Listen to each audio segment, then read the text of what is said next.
evening, I'm Hibak Ahmed and this is an edition of news from Dalsan TV English with the latest news from Somalia and across the world. These are some of our top news headlines. US kills 15 Al-Shabaab fighters in airstrike. Mogadishu, 3-wheeled motorcycle pulling trailer drivers protest over intense police checks. And Somali diaspora urged to support efforts to degrade Al-Shabaab militants.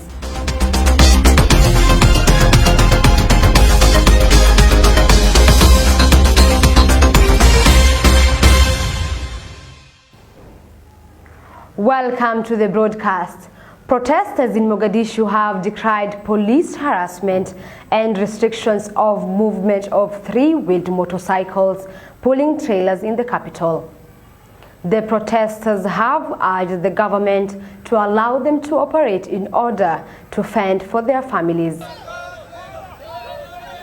They said the restrictions have been intense since the last week's bomb attack at the Ministry of Education. Hundreds of drivers of the 3-wheeled motorcycle pulling trailer have protested in Mogadishu on Sunday over intense police checks at roadblocks manned by Somali security forces. The protesters said the Somali police force has denied them access to certain parts of the capital since Saturday. According to security sources close to Dalsan TV, the cause of the twin explosions at Zobe Junction in Mogadishu last Saturday was caused by a suicide vehicle-borne IED and a 3-wheel motorcycle pulling a small trailer of explosives. It is believed that the 3-wheeled motorcycle pulling trailer was parked and detonated when first responders and security officers arrived at the scene of the first explosion. The successive Al-Shabaab blast killed more than 128 people and injured over 300 people, all civilians who lost their lives in the attack, targeting the Ministry of Education in the busy area. The protesters said their freedom of movement has been limited and have decried police harassment even as they tried to secure the city. Although the Somali government and the Banadi Regional Administration has not issued an official communique on the matter, the restriction is already affecting hundreds in Mogadishu. Furious demonstrating drivers of the 3-wheeled motorcycles who closed a busy road in the capital said they are frustrated by the decision of the police. They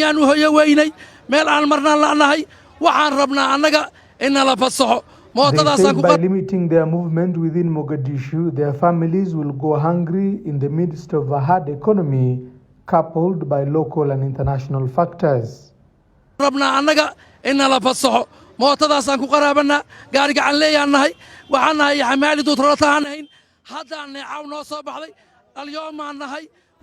grievances are against the Somali government. This message should reach the President and the Prime Minister and the local council. We have nowhere to pass. We have been denied access. We want the government to allow us to operate so we can provide for our families.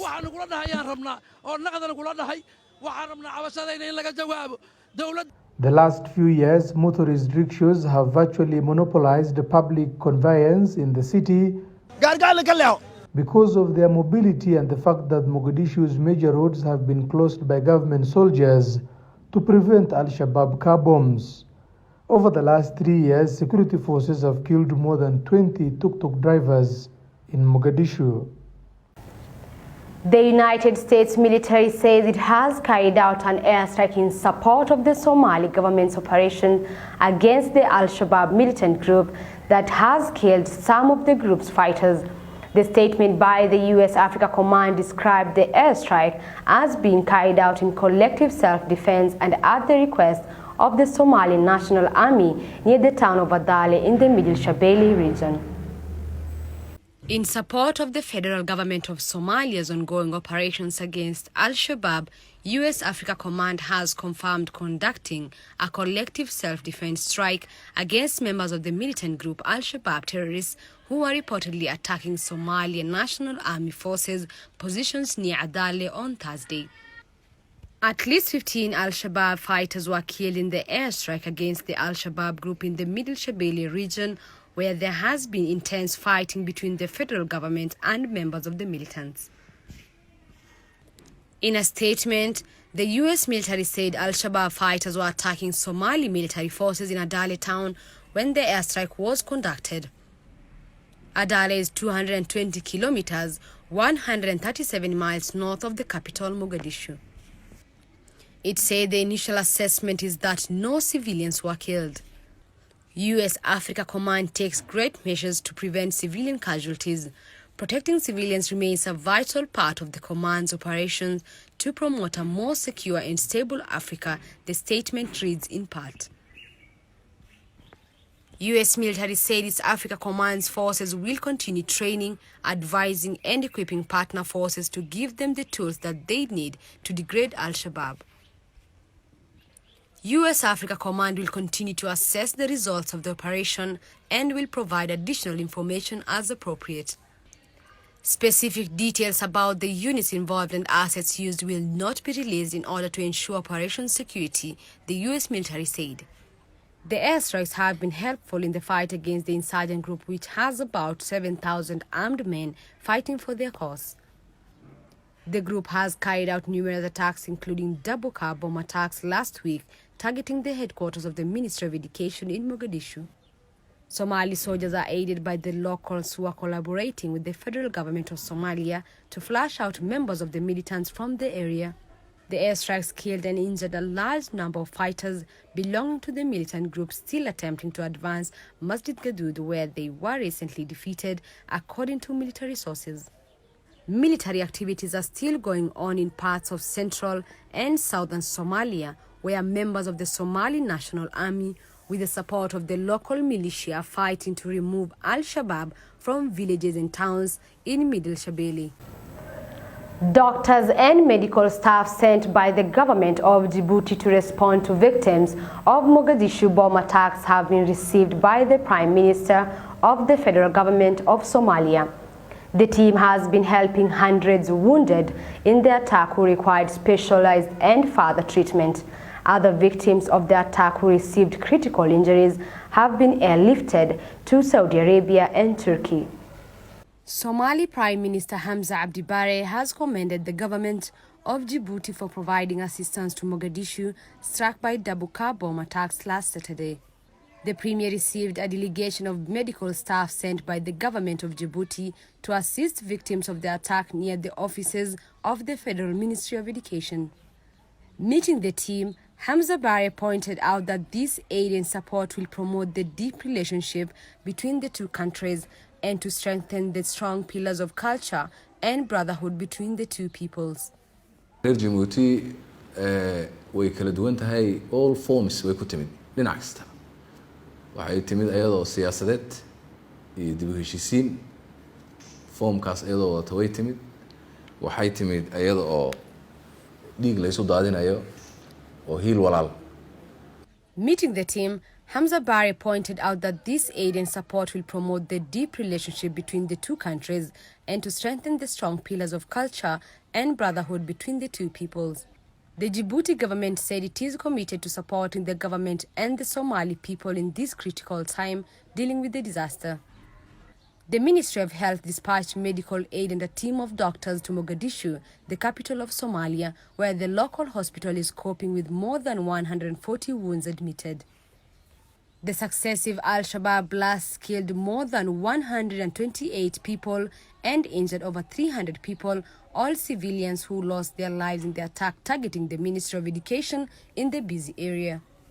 Djibouti reaffirmed that the deployment of doctors constitutes a transcendental element in the process of strengthening bilateral relations between Somalia and Djibouti.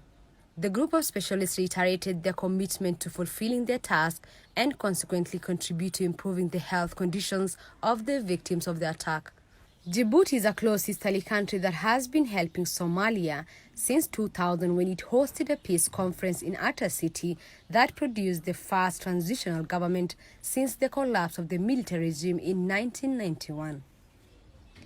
Turkey, a key partner in Somalia, is also expected to airlift some of the critically wounded people to Istanbul for advanced medical treatment, according to the country's Minister of Health, Ali Haji. The Somali diaspora in Sweden have been urged to support the government in its fight against the militant group Al-Shabaab, who are fighting the internationally recognized Somali government. Former Prime Minister Hussein Roble welcomed the government's new approach, encouraged by the resistance of local clan militia who keep fighting Al-Shabaab in central Somalia regions of Hiran and Galgaduud. Members of the Somali diaspora in Sweden have been urged to support ongoing efforts by the Somali government and allied local militia fighting to remove Al-Shabaab from areas it controls in southern and central Somalia.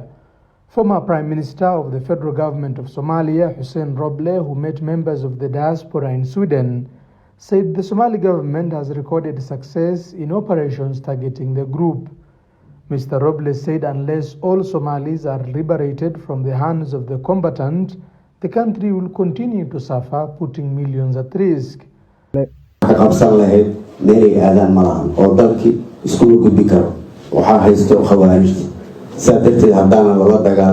Roble noted that the country is also grappling with other natural calamities that would have been otherwise responded to if the government controlled all areas in the country. He has called on Somalis to support the armed forces in all ways possible to end the war as soon as possible, uplift the lives of millions, and embark on a development trajectory for the nation. The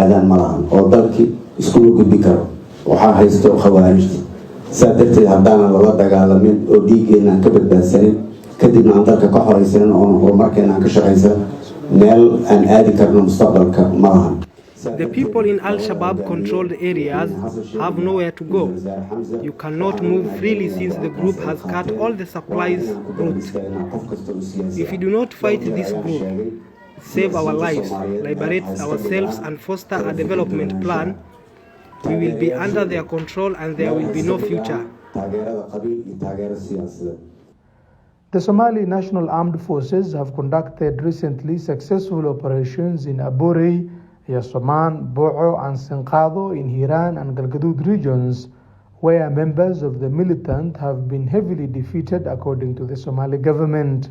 Former Prime Minister Hussein Roble, who served as Premier between 2020 and 2022, reiterated gains have been made in the fight against the Somalia-based Al-Qaeda affiliate Islamist militant group Al-Shabaab, following recent clashes in central Somalia between the Somali National Army, supported by pro-government local clan militia and Al-Shabaab. The Premier noted that the operations were the largest security operations in 5 years against Al-Shabaab terror group by combined Somali and African Union troops. The Somali government has expressed its solidarity with the armed forces who have taken up arms to resist the Al-Qaeda ally in Africa. It has vowed to revamp the fight against Al-Shabaab until they are removed from all areas they now control. The United States and its allies have clashed with China and Russia, accusing the pair of preventing action being taken by the United Nations Security Council against North Korea for its escalating ballistic missile launches. The 15 members of the Security Council failed to agree on a joint statement condemning the recent barrage of ballistic missiles from North Korea. A number of countries, including France, the United Kingdom, and the US, separately condemned Pyongyang's ongoing missile tests. Given the potential risks associated with any military confrontation, in exercise of its primary responsibility, the Security Council needs to do all it can to prevent an escalation. Unity in Security Council is critical. Security Council unity also creates an opportunity to seek off-ramps and sustained diplomatic engagement. The Secretary General urges the DPRK to immediately return to the negotiation table. 13 council members have joined in condemning the DPRK's unlawful actions since the beginning of the year. And 13 council members have joined in voting to impose costs on the DPRK that would impede its unlawful weapons of mass destruction and ballistic missile pursuits, while seeking new avenues to improve humanitarian assistance to the country's people. The United Nations Human Rights Chief Friday denounced the Houthi movement for committing war crimes in Yemen. Jeremy Lawrence, a spokesperson for the UN High Commissioner for Human Rights, stated in a press release that the UN Human Rights Office has verified 3 incidents of shelling in government-controlled areas that killed a boy and a man and wounded others. We are gravely concerned for the safety and security of civilians. There has been reported loss of life and injuries resulting from sniper attacks and shelling, as well as an attack on a port facility that put the lives of civilians at serious risk. The UN has as well recorded 3 incidents of sniper shootings, attributing the attacks to Yemen's Houthi movement. Lawrence condemned the murder of civilians, stating the UN gravely concerned for the safety and security of civilians. In the last week of October, the UN Human Rights Office verified 3 incidents of shelling in government-controlled territory that claimed the lives of a boy and a man and wounded 4 boys, including 2 who required leg amputations. And those are some of our top stories for this hour. This is Dalsan TV English broadcast with me, Hibaq Ahmed. Till we meet again, enjoy the rest of your viewing.